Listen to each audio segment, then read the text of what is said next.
ശരിക്കും ഇപ്പോൾ നമ്മൾ ഫൈൻ ഈടാക്കുന്നത് മോട്ടോർ വെഹിക്കിൾ ആക്ട് പ്രകാരം. അപ്പോൾ ആക്ടിൽ തന്നെ മോട്ടോർ വെഹിക്കിൾ ആക്ട് ആണ്. ശരിക്കും നമുക്ക് വേണ്ടത് ഒരു റോഡ് യൂസേഴ്സ് ആക്ട്.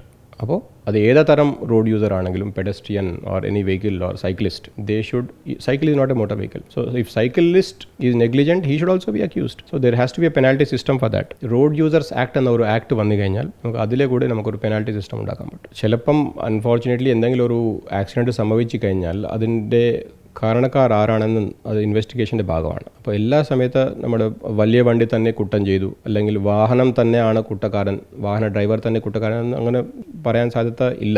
പെഡസ്ട്രിയൻ ആണ് തെറ്റ് ചെയ്തതാണെങ്കിൽ വെഹിക്കിൾ ഡ്രൈവറുടെ എതിരെ കേസില്ല. ശരിക്കും ഒരു പെഡസ്ട്രിയൻ വന്ന് ഒരു ബസ് തെറ്റിച്ച് ആ ബസ് മറിഞ്ഞ് അവിടെ അതിലെ ആൾക്കാർക്ക് എന്തെങ്കിലും സംഭവിച്ചു കഴിഞ്ഞാൽ ശരിക്കും അതിലെ പെഡസ്ട്രിയനാണ് അക്യൂസ്ഡ്. സോ ഇൻ ലോ ആരാണ് അക്യൂസ്ഡ് എന്ന് it depends on the investigation.